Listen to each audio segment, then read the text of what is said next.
अक्सर ही कुछ लोग सवाल करते हैं, बाबा खाटू श्याम जी की कृपा पर शक करते हैं कि हम तो बाबा के बहुत सच्चे भक्त हैं। हर 11 पर बाबा के धाम जाते हैं, बाबा को दंडवत भी लगाते हैं, निशान चढ़ाते हैं, अर्जियां लगाते हैं, बाबा के सामने आंसू भी बहाते हैं और घर पे भी बाबा का दिन रात ध्यान धरते हैं।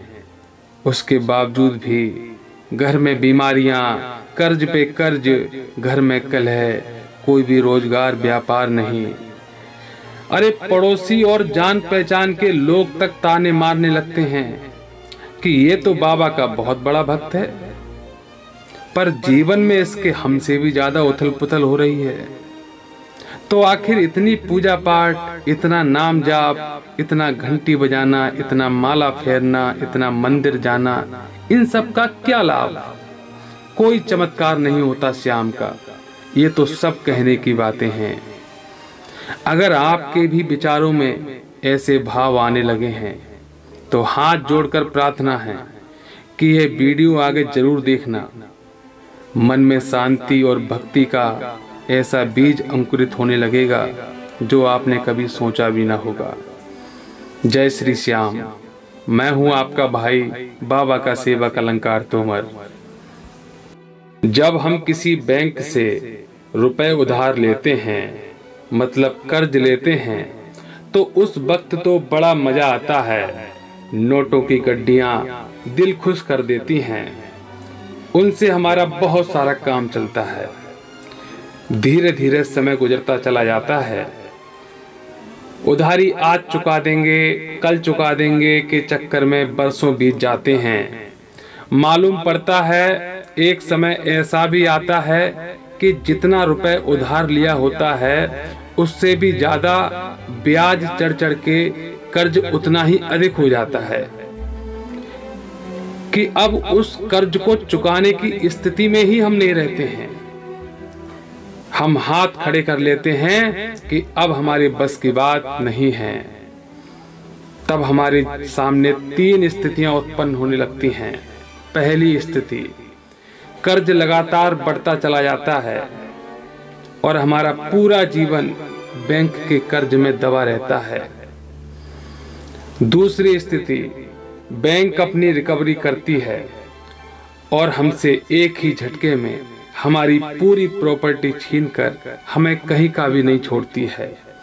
मतलब पूरा जीवन जो कि हमने ऐसो आराम से काटा था और एक ही झटके में सब खत्म हो जाता है। तीसरी स्थिति, ब्याज पर ब्याज से बचने के लिए हम बैंक का कर्ज जितनी जल्दी हो सके उतनी जल्दी निपटाकर कर्ज से मुक्ति पाते हैं और उद्धार हो जाते हैं। परंतु ध्यान रखना, कर्ज जितनी जल्दी चुकाओगे तकलीफें भी उतनी ही बड़ी होंगी।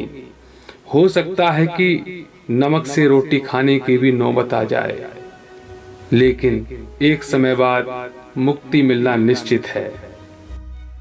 ठीक ऐसे ही उधारी के रुपए की तरह ही होते हैं हमारे बुरे कर्म, जो कि करने में तो बड़ा मजा आता है, पर यदि सही समय पर उन दुष्कर्मों की उधारी ना चुकाई जाए, मतलब भगवान उस वक्त हमें उन कर्मों की सजा ना दे, तो वही कर्म ब्याज पर ब्याज लगकर लगातार बढ़ते रहते हैं, जो किसी जन्म में खत्म नहीं होते और इस जन्म में ही नहीं, हर जन्म में हमें उनका भुगतान भोगना ही पड़ता है। इसी को ही हम प्रारब्ध कहते हैं।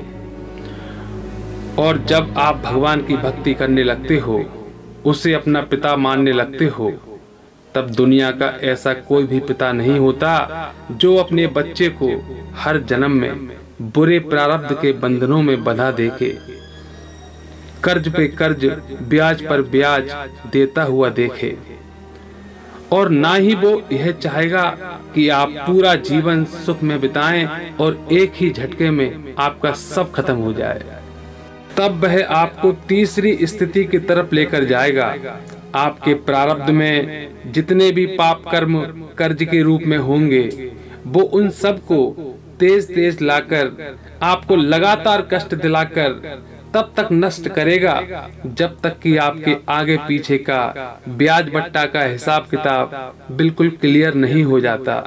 यह भी याद रखिए, उस पीरियड के दौरान आपकी कोई भी अर्जी, कोई भी फरियाद, कोई भी प्रार्थना ठीक उसी प्रकार से नहीं सुनी जाएगी जैसे कि जब कोई परीक्षार्थी परीक्षा कक्ष में परीक्षा दे रहा होता है। परीक्षक उसका कितना भी खास क्यों ना हो, वह परीक्षक से कुछ प्रश्नों के उत्तर बताने को कितनी भी जिद क्यों ना करे, लेकिन परीक्षक हमेशा उस समय मौन रहता है और जैसे ही परीक्षा खत्म होती है वह सारे प्रश्नों के सही सही उत्तर बता देता है और बाद में परीक्षा में उत्तीर्ण होने पर वही परीक्षक उस परीक्षार्थी को गले लगा लेता है, बधाइयां देने लगता है, वह अपना उस पर पूरा प्यार लुटाने लगता है। ठीक ऐसा ही हर भक्त के जीवन में होता है। जब भी आपको अपने दुखों से तकलीफ होने लगे तो देख लेना, इतिहास गवाह है इस बात का कि जो भी श्याम के भक्त आज मौज में रहते हैं, जरा उनके पीछे का भी बैकग्राउंड उठाकर देख लेना। यूं ही नहीं मौज में आए हैं वो, उन्हें भी तो तोड़ा गया है, उन्हें भी मरोड़ा गया है, उन्हें भी तपाया गया है, उन्हें भी कुंदन बनाया गया है, तब जाके श्याम के काबिल कहलाया गया है, तब जाके उन्हें भक्तों की संख्या से नवाजा गया है। प्यारे भक्तों, अब कभी भी संकट आए, दिल घबराए, कुछ भी ना समझ में आए, बस हाथ जोड़कर उनका स्मरण कर उन्हें धन्यवाद देना और कहना, प्रभु तेरा किया मुझे सब स्वीकार है, तू मेरा पिता है। और एक पिता अपने बेटे के लिए गलत भी करता है तो भी अच्छे के लिए ही करता है, ये नियम बांध लो, फिर देखना होता है क्या।